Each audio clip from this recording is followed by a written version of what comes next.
When I started, there was nothing on YouTube. There was very hard to find information about it. When I'd go to car shows, most people didn't even know what rap was. Yeah. Now it's like pretty popular, unless it's just my Facebook and algorithm. All I see is like people rapping stuff. So I think a lot of people know about it. I think a lot of young kids probably see it and think it's cool. What's some of the coolest people you've done some jobs for? If you can share, I'm sure some people maybe didn't want you to share. Yeah, I mean, we did Giannis's car back in the day. We brought 5 or 6 Bucks players. The Cybertruck in particular was super fun to wrap because honestly, it was a lot easier than most cars because literally every panel is super flat. So if you're looking at like how difficult something is to wrap, flatter it is, the easier it is. Currently, the favorite one that I've worked on, multiple of them, and got to drive them around was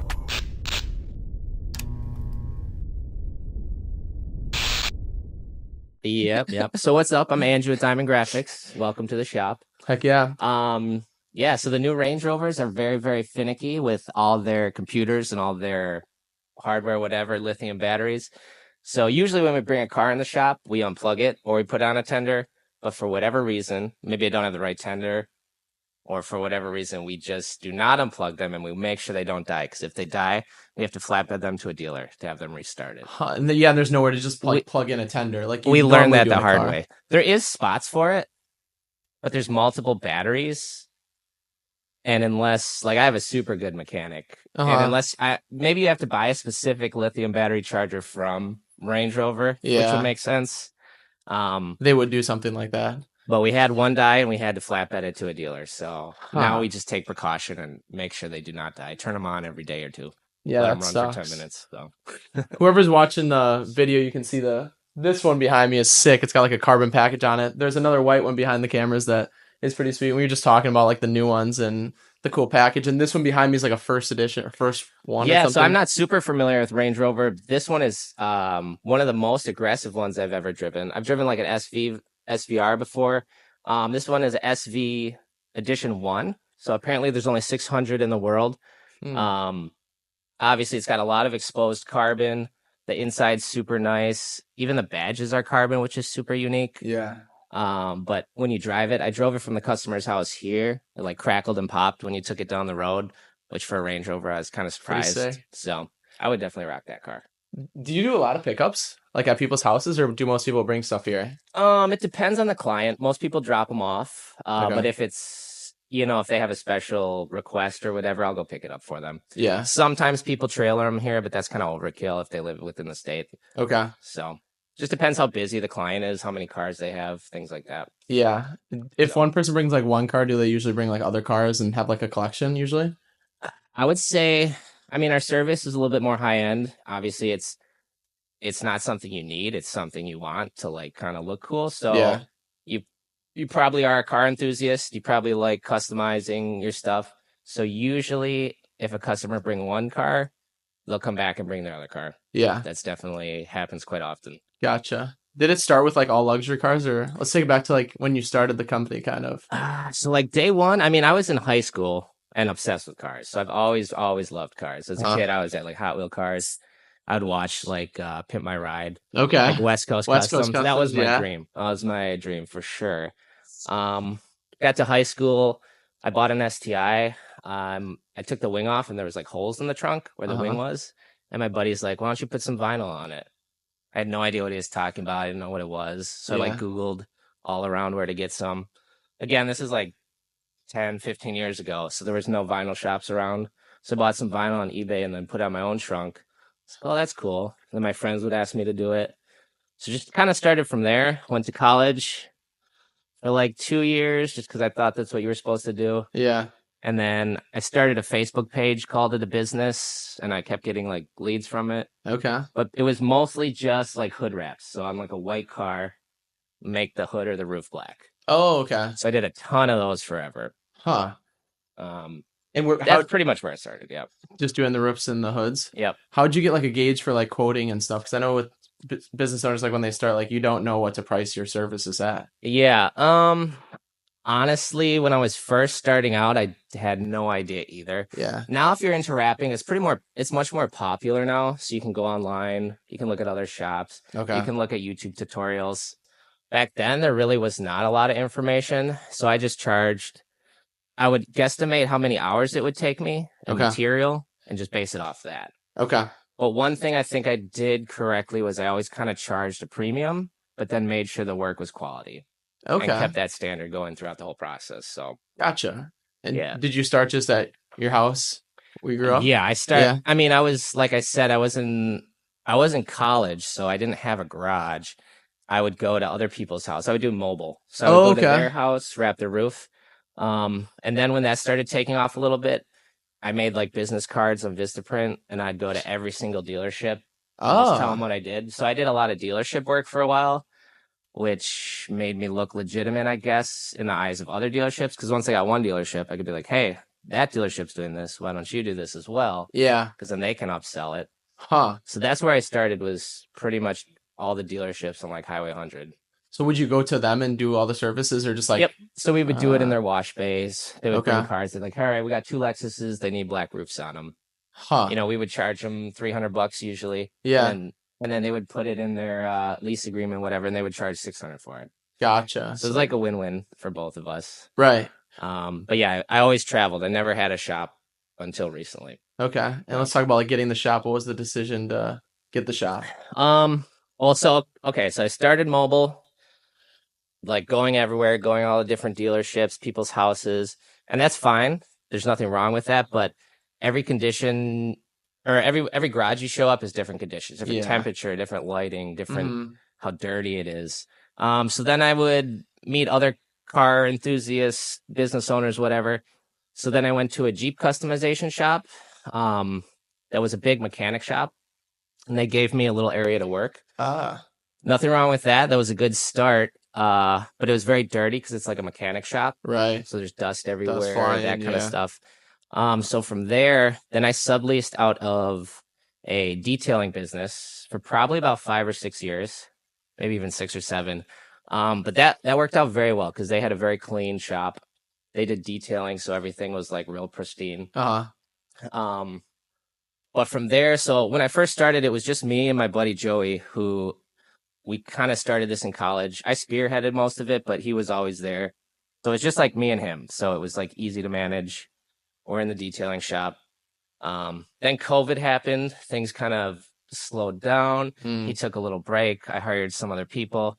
And then all of a sudden I had like 5 or 6 employees. And I'm still subleasing like 1 or 2 spots out of a detailing shop. And it like filled it up too much. Yeah. So then I moved here. So I've only had my own shop. This is probably, just gonna guess, 3,000 square feet or something. We can fit 6 cars in here comfortably. Uh-huh. 8 if we pack them. And some cars outside too, like waiting to get pulled Yeah, in. for sure. I mean, we can work on 6 or 7 cars comfortably. Yeah.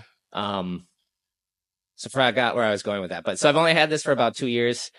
Having your own shop is great, but if I were to do it earlier, it's way more of a headache. You have to already have a lot of your stuff, your system's already down, a little savings in case. Yeah. Obviously overheads quadruple, what it Uh-huh. was subleasing. So more mobile works great if it's just you're just working, but once you want to actually grow it, you need your own space. Yeah. Totally. So that was a big decision to move out of that Yeah. sublease one to here. I Yep. would assume huge Yep. decision. Yeah, but it was time just because the decision was I would have stayed there, but I have no control over that shop and what they're doing. Mm. And then the amount of work I could get done was stifled because of how much room I had. Right. So it was still a big jump, and I was still like unsure about it. And we still had hiccups for 1 or 2 years. Employee conflict, like everybody has. I was not ready to like actually go from being an installer, perfecting my craft as like self-employed, Mm-hmm. to all of a sudden managing 5 or 6 other people and hoping they all know what they're doing. Right. So I think I was a little unprepared for that. It's been 2 years, so now we smoothed it out. We've kind of downsized a little bit as far as employee wise. Okay. So now I think I have 4 guys that work with me. Okay. And it's just down to a much better system now. Yeah. How long does it take usually to like train a new employee? So I've had a couple guys that started with no experience, and then some other guys who came in with experience. I would say, depending on the person and depending on like their bill, like get after it, I Uh-huh. would say like a year to 2 years to be like really proficient. Okay. Yeah. Yeah, I feel like that's a big struggle, like as a boss or business owner, because yeah, you start out by doing it all yourself, and then Yep. you perfect it, and you're like, dude, I'm the best. And now all of a sudden, you have to bring in somebody else and try to shape them into yourself, what you want to do. Yeah. Is like, Yeah. I want to make you just like me and do the same work as me, but they can't do the same work as you because Exactly. they're not as driven Exactly. as you are, and they're not the business owner and in it for the long run. So Yep. I feel like it's just tricky to train people. And especially in a business, I think this goes for all the trades. I mean, this is basically a skilled trade. This is like Hmm. finished carpentry or something, where it's like you're working with your hands and you're doing something. Once you teach somebody how to do it, why wouldn't they just go do it on their own as well? Right. So that happened as well. We've had a Yeah. couple of those, which Have you? more power to them. I would do the same thing if I was them. Uh-huh. But it's hard to. Yeah, I would. My biggest surprise was like managing after perfecting all my own stuff, and I was like pretty confident, had good clients, had good this. Hmm. Then all of a sudden bringing other people into it, managing the other people to not cause issues, Oh, which was okay. just something I was not prepared for. Yeah. Good learning lesson, you know. Think we've done a little bit better now. So moving forward, we've already learned those lessons, but it was Okay. definitely something that caught me off guard. I Yeah. didn't think that would have to be something I was like put my effort into Right. versus the actual business part of it. Yeah, yeah. So yeah, that was the transition mostly to the shop, but it's been 2 years and I think we got it down to a better science now for sure. Yeah, and it looks sick in here. It's so clean. Lighting looks good. And what's like the process of like getting wrap installed? Because I know you were in a detail shop before. Yep. Would they do the detail on the car before you wrap it Yes. then? Yep. Okay, so now that's in-house. Now you guys do the Yep. cleaning and stuff too. So excuse me. So this shop where it's zoned, and since we have no floor bay or no floor drain, we technically aren't allowed to do like full details. Okay. So we don't like power wash the cars in here and super clean them up. We take it right down the road to a self power wash place. Oh, So we'll gotcha. take it there, 2 minutes down the road, spray off the cars. Then once we bring it in house, we'll pull off emblems, we'll pull off little things. We'll clay bar the entire car, degrease everything, and then start disassembling. So the main detail, like the power washing, everything is done right down the road. Okay. Then we bring it here, and then we do panel by panel, all the prep and all the disassembly here. Gotcha. But a lot of the actual amount of work for a vinyl wrap job is just the prep Yeah. for sure. What's on the prep besides cleaning the car and cutting the vinyl, obviously, getting everything prepared, taking off panels and stuff. Yeah. So if somebody's not familiar with vinyl, so we have like two cars here. We have a white Porsche Panamera, and then we have a black Range Rover. And then we got this one too behind you. Oh, and then we Might got be a in the silver shot. Porsche. Right. But just I don't know which ones you can see, but even if I had this car, same car, exact same year, make, and model, and it was black, for me to wrap it is probably twice as easy as if it was white or any high Mm. impact color like white, red, yellow. Because every little gap on a white car, any little gap that we miss, and now you see white through it, versus a black car, it just looks like a shadow. Ah. So for a white car, we usually have to disassemble 50 to 75% more of it. Like we're gonna have to Wow. take the bumpers off, we're gonna have to take the mirrors off, Huh. just to get the full coverage. Yeah. Versus if it was a black car, we could probably leave most of that on. Yeah. So if you're getting your car wrapped and you know that ahead of time, buy a black one. And It it's will save you. significantly cheaper. Maybe like 1,000, 2,000 at max, but Okay. noticeably, and it will take much less time. Okay. And look better. Yeah. Yeah. Probably. Okay. I guess not look better because we're still gonna make it look great. Yeah. The one thing is, if you're not like wrapping your door jambs when you open your door, the black will look fine. Versus if we wrapped it red and you open your door and then it's white. Yeah. Sometimes people don't like that as much. Okay. Only picky clients. Usually, most people don't really care because you only see the door jam for 3 seconds. Right. Yeah. And then you close it. Yeah. So is that like the hardest spot to wrap on a car? Door jam, would you say?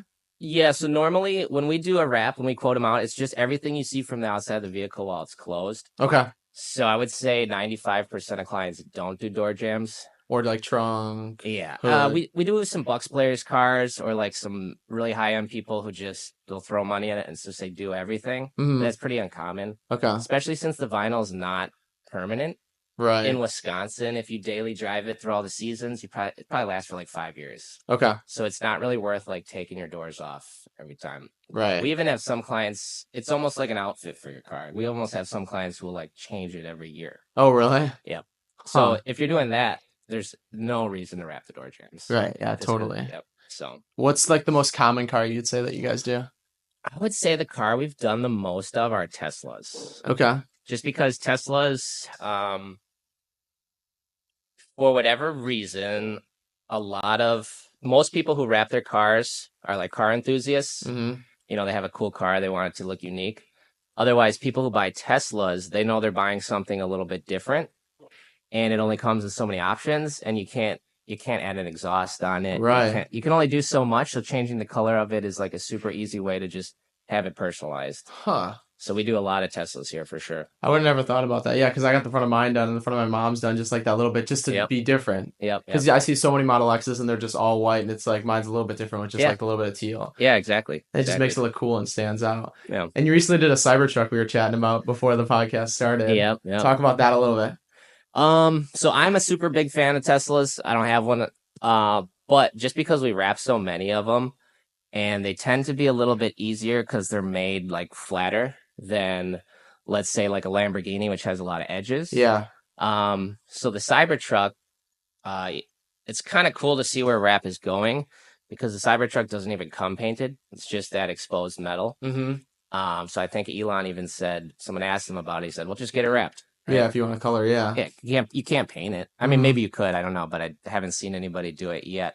So the cool thing with that is even Ford now has a Ford wrap program where they come out and they're new. I think F-150s only come in 6 colors, but from the manufacturer, they offer like 50 different wrap colors. Ah. So that's cool. But the Cybertruck in particular was super fun to wrap because honestly, it was a lot easier than most cars because literally every panel is super flat. Mm-hmm.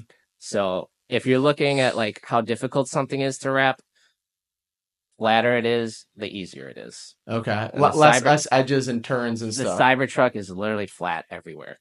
Yeah. What's the most hard car to wrap then, would you say? Some of the hardest cars to wrap are honestly like 911s. Okay.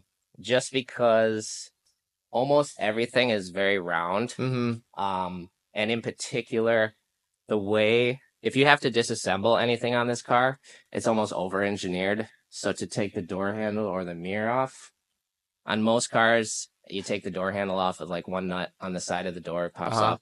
This, you have to take the entire door, inside door off. Sometimes even the glass, you have to take it out. Oh, geez. Just to get access to some of those bolts. I mean, it's very super, super well built. Yeah. But not in the sense of it's easy to take apart. Gotcha. And is a lot of that taken apart like trial and error, YouTube videos? Where do you learn about taking cars apart? When I first started in vinyl wrapping, that was my scariest thing ever, was to take apart a car. I can imagine. Because I'm just out of college. I did have business insurance, which was good, but I had no real like mechanical experience as far as just like a little trial and error on like my own cars and my friends' cars. So luckily at this point, we're not trialing and erroring on these type of cars. I have a super good mechanic who's been a master mechanic at BMW for 15 years. So if we do run into something serious, we'll look it up or we'll figure it out or call a dealer. But we haven't really had any issues thus far. Okay. And everything's pretty self-explanatory once you start to get your hands in there. Yeah. Well, once you have somebody who really knows what they're doing. Yeah. So I have somebody who only takes, or like, I don't take apart cars anymore. Okay. It's just, I have one guy who's assigned to that. They're responsible for it. I'm not just going to go in and try to rip something off and hope it worked. Okay. You know? So. Gotcha. Yeah. And as far as the badges and stuff go, do you have to order all new badges or do you take them off and then put the same ones back on?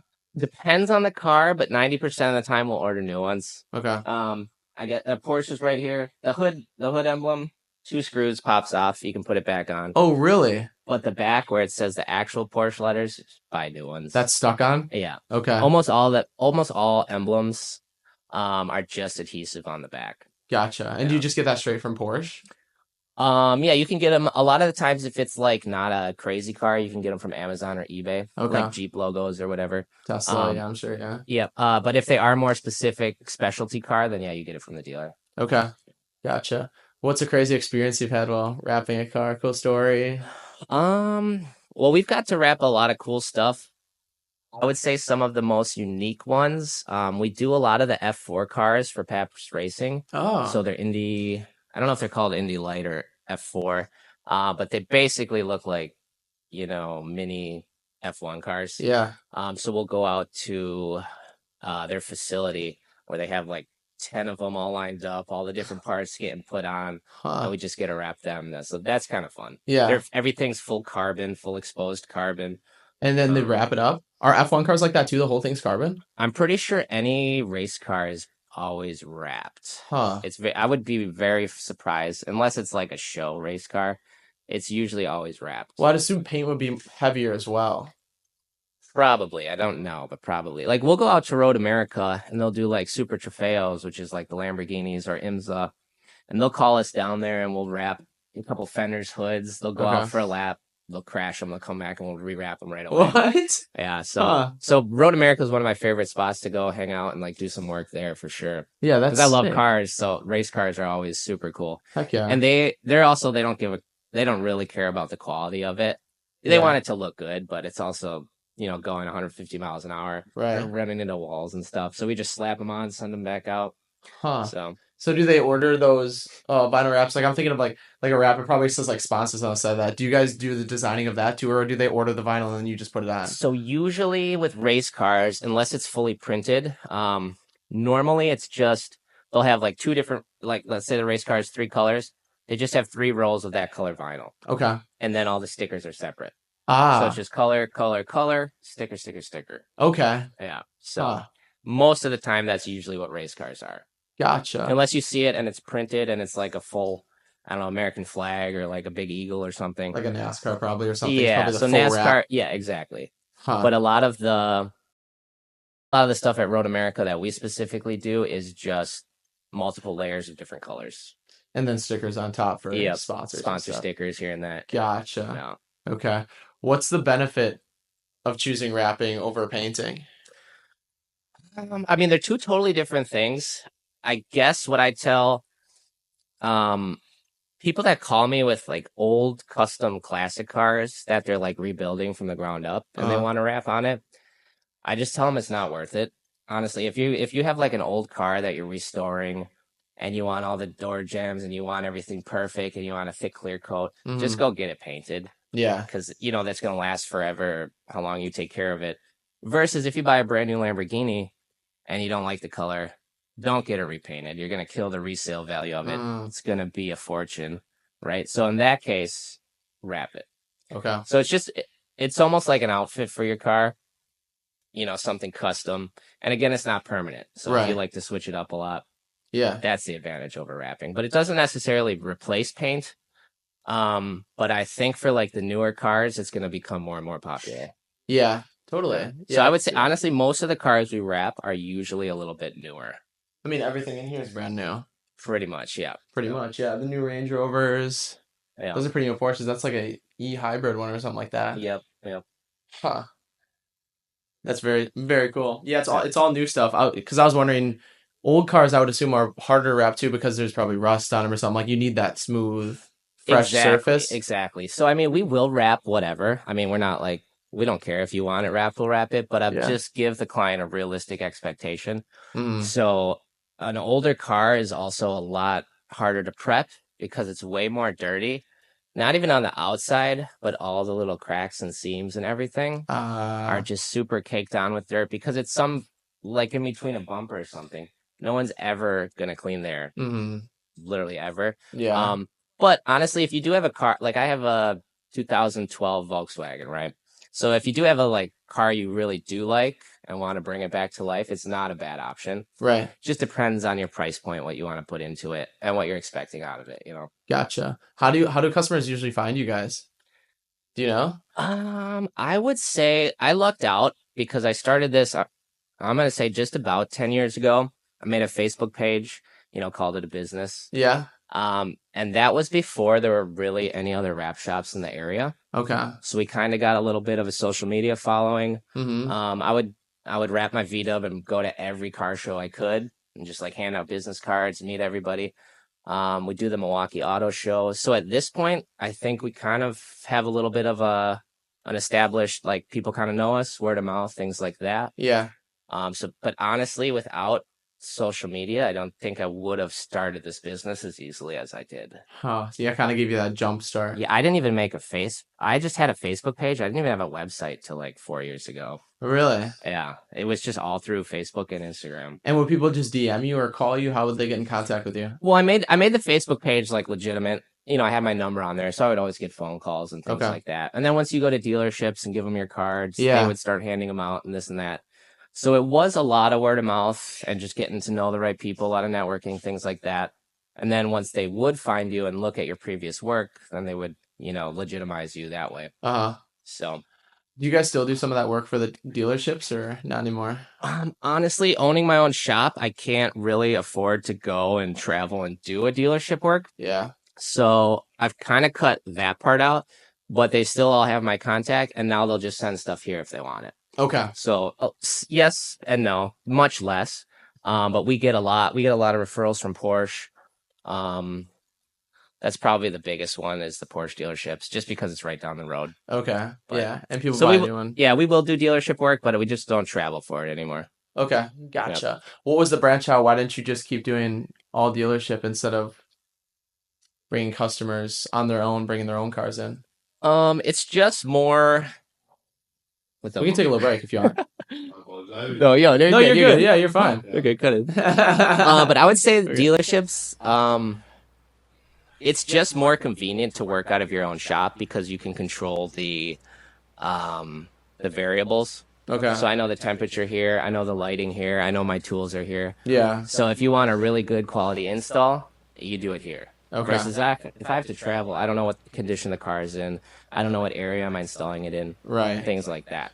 Would you bang out a few at once at each dealership, or would it be usually like one? Okay. But I wouldn't. Yeah, I cannot wrap a full car at a dealership. Again, they're always the smaller jobs. It's usually the most common we did was the black roofs. We did. Okay. Probably did like 300 black roofs at like Lexus dealership throughout a couple of years. Huh. So every time I would see a Lexus on the road and a black roof, I'd always be like, "Oh, we did that." Yeah. So because none of them come factory like that. This was back when I first started, so I'm sure they do now. Yeah. But back then, I knew which models did not. Like the nicer models with like the panoramic roofs would. Okay. So they would make their like lower end models look like the nicer models. Yeah, like this Range Rover. So that's not wrapped. No, so that's even this two-tone. Yeah, even this Range Rover has a black roof. That Jeep has a black roof. Yeah. This Porsche has a black roof. So now it's common. This Porsche has a black roof. Yeah. Yeah. So now it's like a no-brainer. It doesn't even look that odd. But back then it was not as popular. Right. So we'll have like this Range Rover. It's all white with a black roof. So we'll have other companies like a Ford Expedition, and then they'll want to copy that top half black, just to give it that little bit more luxurious look. Yeah, that two-tone look. It looks way better because I see some Range Rovers and they have that white roof and it just looks terrible. I'm like, wrap that white or black. I mean, it needs to be two-tone because it just looks bad, especially when the pillars are black and then you get to the roof and it's white. It's like, what? Yeah, you got to go black with that. So that's where we started. Was pretty much that. Gotcha. But now it's so common. Right. That's cool. Yeah. Everything has black roof now. Yeah. Huh. What's some of the coolest people you've done some jobs for? If you can share, I'm sure some people maybe didn't want you to share. We did Giannis's car back in the day. We brought 5 or 6 Bucks players. We did a couple Brewers players. The car behind us is the wife of an NFL player. So we've done a lot of local business owners that I would have never know. So a lot of just like interesting people who have nice cars that want some stuff done. Yeah, heck yeah. So it's pretty cool. That is a cool aspect that I didn't even think of. I just loved cars. I loved working on cars. I never really thought of all the cool people we get introduced to as well. But that's definitely a plus for sure. Oh, heck yeah. Now you've done some boats too. Yep, we're doing boats. Now we're kind of expanding into design and printing and commercial work. Okay. So this is all like custom high-end cars, but what if you got a Ford F-150 and you have a plumbing business? You want it to stand out. You want your advertising, your logos and stuff on the side. Right. So we kind of we're transitioning into that a little bit more as well. Okay. Just because it's cool. I can wrap this guy's Porsche, make it look beautiful.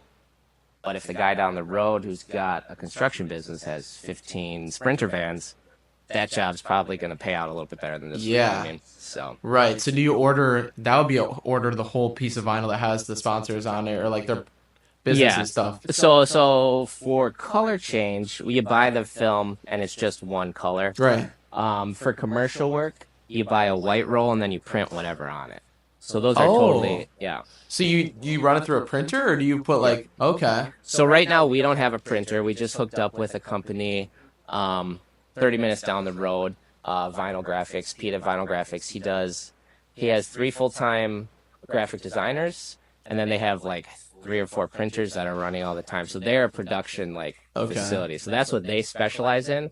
So we use them and their skill and their artwork on that side, and then we install it. Do the install? Do they not do any of the install? They do a little bit, but it's hard. It's hard to specialize in everything. Yeah. There's a big difference in between design and print and manufacturing and installing. Right. So we specialize in installing.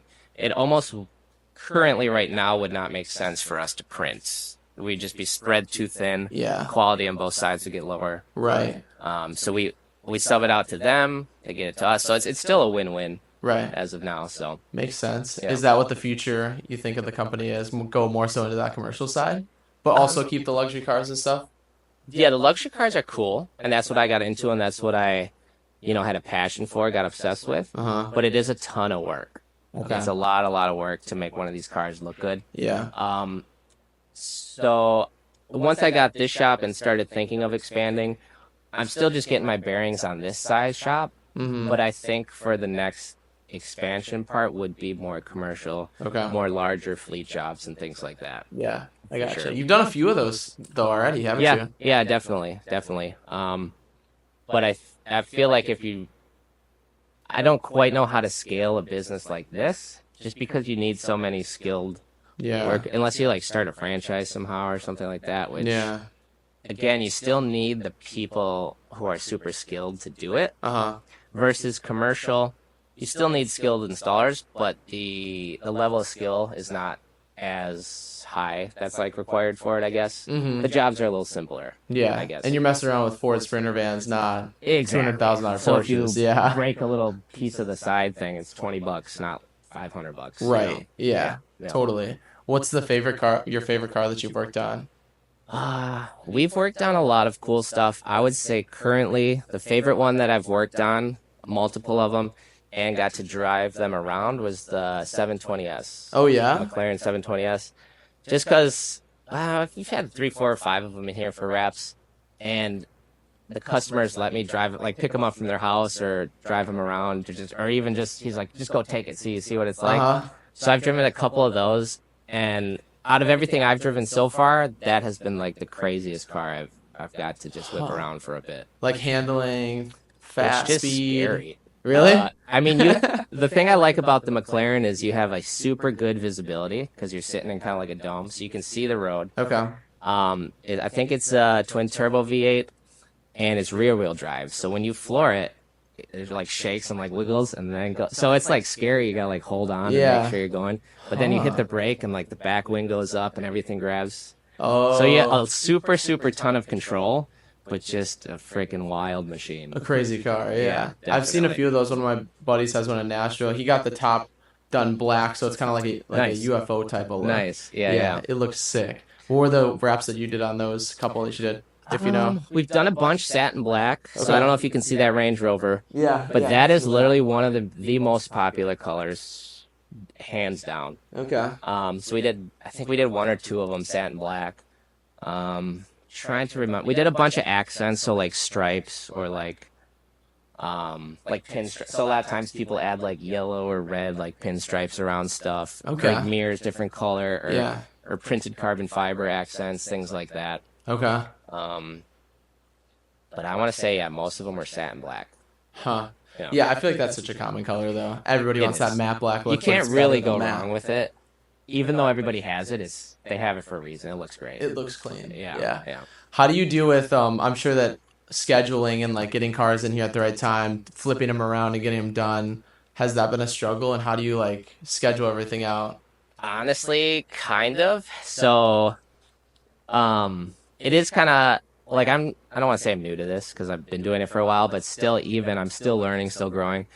Literally, I just have a huge paper calendar on my desk, and I like fill it out, and I estimate how long that job will take, and then I'll try to do the next one.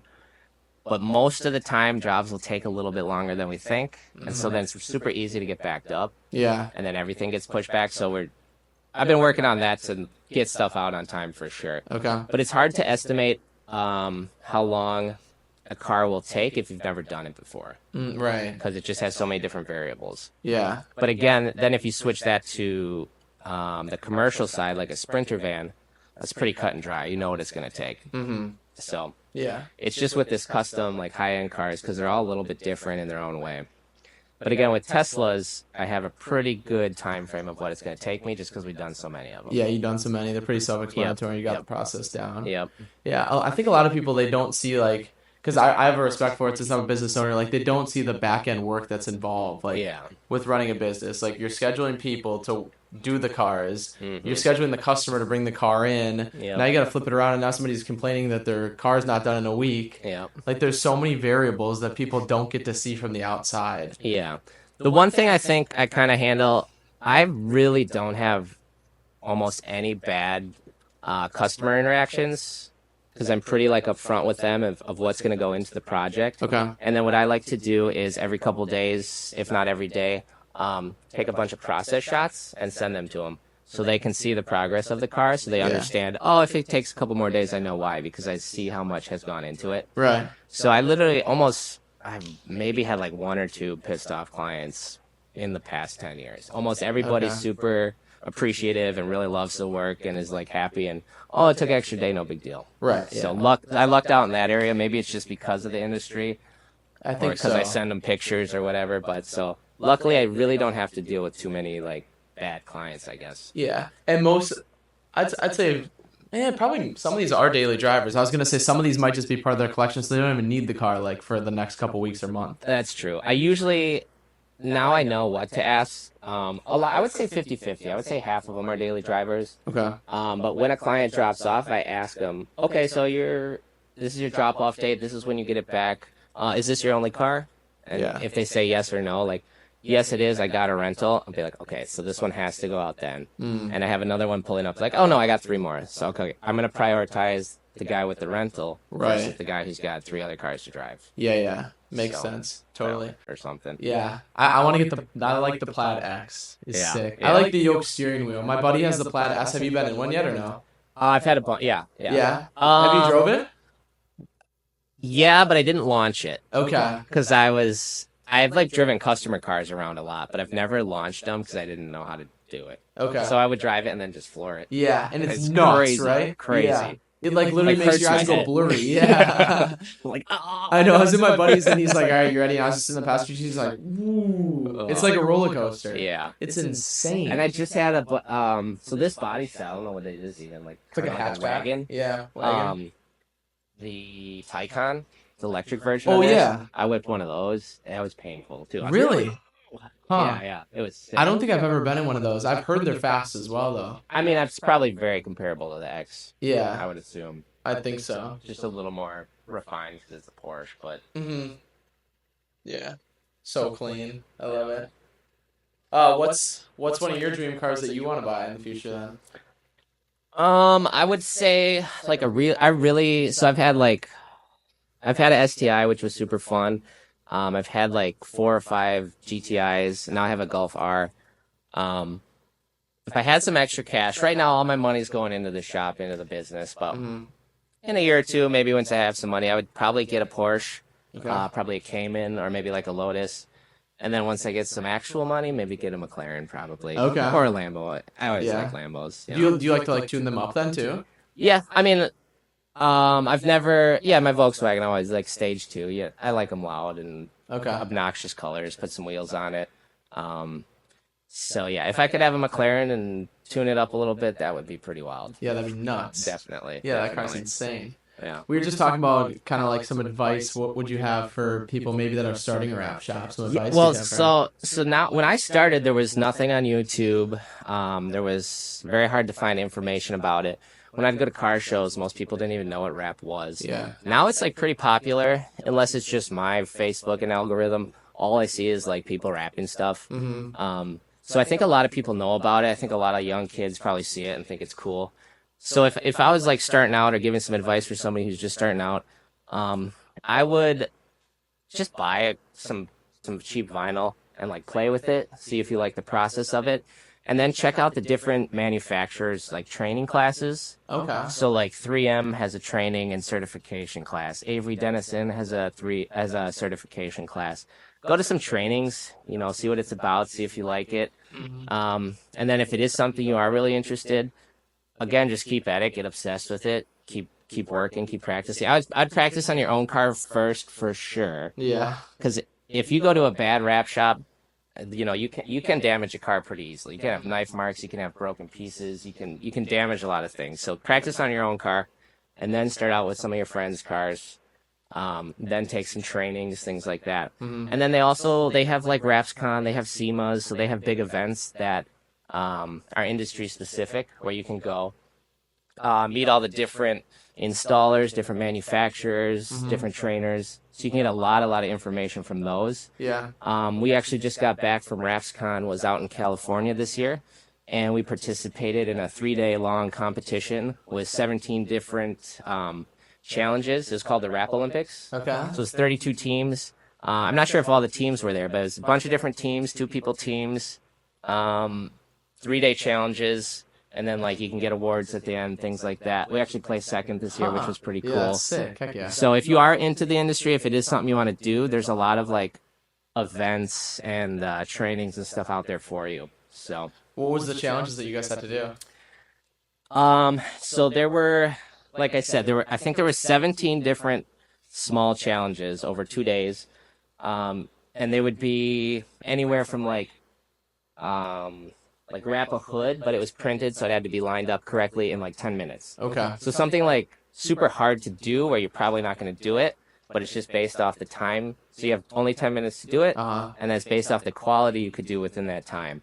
Gotcha. And then they did other real obscure things like wrap a bowling ball, which is like impossible, or wrap something blindfolded, or like, but things that were challenging. So it was like impossible, but then you were rated on how good you did it. Okay. And then the last day, the top 4 teams, they had 2 Tesla Model Ys, and you had 2 hours with 2 people to wrap the entire side of it, and then do some like design over it. Oh, so that was wow. the final challenge. Oh, wow. So we placed second on the first 2 days, and then on that last challenge, that 2-hour Tesla challenge, we again placed second. So it was pretty cool. We won a bunch of free like rolls of film and tools and things like that. Okay. It was just a fun experience overall. Yeah, heck yeah. What was the design you guys had to do on the side, or what you chose to do? So it was up to you. So we did the whole thing in like a satin blue. Excuse me. And then we did like green accents, so it kind of looked like the Scooby-Doo van. Okay. Where it's like blue and green. And we did some like weird stripe on the front. We wrapped the headlights, we wrapped the mirror. We did the chrome delete in like the green, just for like some contrast. Yeah. Some of the other teams, they did like a flame on it, or some abstract stripes on the side and things like that. Gotcha. So it's just really up to the team. And again, they didn't tell us that until we got there, so we didn't know. So it's not like it was pre-planned. Yeah. And you're like, go, go, go, go, go. So you just have to make something up cool and do it as fast as you can. Heck yeah. That's awesome. Yeah, Well, it's congrats fun. on that. That's Thank sick you. that you guys Thank you. got second. Yeah, heck yeah. All right, let's do a few questions. I'm going to come up with 5 off the top of my head to wrap it up. Just quick ones. Favorite place to eat around here? Ooh, so I live in downtown Milwaukee. I would say my favorite spot to eat is Uzzo's, which is a, oh wow. I was going to say Italian. Greek. Okay. So Uzzo's, Greek place, best gyros, like super classy Euro place. Frank owns it. Great atmosphere, small little tucked away, but super, super fancy, or not fancy, but like classy. Perfect place for a date or just to go like grab a meal after work. So Awesome. What's a hobby you have that we wouldn't know about? Besides cars, Yeah. I really like to snowboard. I go out west every year with a group of guys. We'll hit up one of the big mountains out there and go Sick. do some hikes to the top and try to Okay. make our way down. Heck yeah. That's awesome. Yeah, When you were younger, what did you want to be when you grew up? I literally wanted like my own West Coast customs. So I Okay. think I'm like a quarter of the way there. Yeah, you're pretty close. This is sick. We'll get there eventually. Yeah, heck yeah. Yeah. All right, what's your favorite car brand then? McLaren, maybe? Car brand. I really like, after taking apart a bunch of different cars, I really like German cars. So Volkswagen and Porsche. I'm probably biased because I have a Volkswagen, but just the way it's put together, I Okay. guess. I guess like top tier, I love like Pagani, and I love Koenigsegg. Have you done either of those or no? No. No. Okay. Not yet, but we'll get there. That'd be insane. I don't even know if there's any in Wisconsin though. There is a Pagani from the owner of New Glarus, Oh. because I've seen it at Road America. Huh. Yeah, That's nuts. so I just saw. eventually. I was gonna bring it up. Sorry to cut you off. I just saw at that Kearns in Johnson Creek. They have crazy have a stuff. Chiron Per Sport in there right now. Oh wow, For 4.7 million. wow, Isn't that insane in Wisconsin? that's wild. A Bugatti Chiron Per Sport. I was like, no way. My girlfriend sent it to me like a TikTok, and I was like, that's in Johnson Creek. Like that's in the middle of nowhere in Yeah. Wisconsin. Yeah. They have crazy cars. Yeah, I've never worked on a Bugatti for sure. Okay. Never. Oh, I've worked on almost all nice cars like Ferrari, Lambo, McLaren, Bentley. Never Rolls Royce, never Bugatti, and never like Koenigsegg or like any of those other crazy ones yet. But Okay. they'll show up if they're even in the state, maybe. Yeah, and I feel like people that own the Rolls Royces and stuff might not get custom stuff done. That's to them. true too. Like Yeah. they just want it stock, like with all the crazy options. They probably already picked everything they wanted. Right. Anyways. Yeah. Yeah, exactly. It's all so custom. All right, last question. We'll wrap it up with advice for just any business owner, somebody that's starting out, like myself, young person. True. I mean, I've always kind of been a little bit out there, want to always do my own business. Like even as a little kid, I would like sell rocks on the end of my driveway to like people that would walk by. In college, I started this, and I always did like affiliate marketing or just anything to like do my own business. And I think the best advice is just kind of get obsessed with it, learn as much as you can, and then meet other people who have done something that you think you could learn from and get some advice from them. So Heck yeah. Awesome. yeah, it's just all about networking, honestly, and just keeping a good attitude and always trying to keep learning. Yeah, totally. Yeah, it's all who you know, I think, Yeah. especially in business, because word of mouth gets out, and then it's like Yep. spreads like wildfire. Yeah, absolutely. What about you? I don't know much about your background with business. Yeah. Obviously, been doing a lot of good stuff. This podcast is pretty cool. Uh-huh. So what has your journey been, or what advice do you have from where you are at now? I'd say advice for younger people. There's so many people that just want to, I feel like, find like an easy like way or easy fix. It's not gonna happen. Yeah, it's not gonna happen. And there's no blueprint for each individual like person. Like I couldn't follow the exact path that you did to start this wrap shop. Exactly. Like yeah. somebody that goes off on their own, like somebody that you trained, they can't start a Diamond Graphics. Yeah. They might start their spin-off, but they had different experiences, different mentors along the way, Yep. different people. They maybe made the wrong choice financially or something. So I feel like everybody's situation is unique. So I think my advice for young people would be like, find your path. Yeah. Don't try to blueprint somebody else's. Yeah. And I think with the podcast, I kind of started it because I wanted to find that blueprint like so many people want to find, where I wanted to talk to somebody and then all of a sudden be like a click of like, I'm going to do that path. That's the blueprint. Like I want to follow exactly what you did, Yep. maybe in a different industry or something. And I feel like through like the discussions I've had, like that's just not the case. Like you can't find that exact journey that somebody else had because everybody is different. And it's important to find your own and something that you really want to do too. Yeah. Because I've also talked with people that are like, you maybe shouldn't do something that you want to do and just find something that you can really work hard at. And then maybe it'll turn into a passion like down the road, Yeah. which Yep. is interesting. Yep. Like, because we're always taught to find like a passion and then follow the passion. Whereas a lot of people I've talked to are like, you got to find something and then you make a passion out of it from working hard at it. Yeah. Which I feel like my businesses right now, at least, were just like something that I started and I just kept going with it and got to where I am today. But they really weren't like super planned. Yeah. I didn't have like a 10-year roadmap. Yeah. It's like I started it.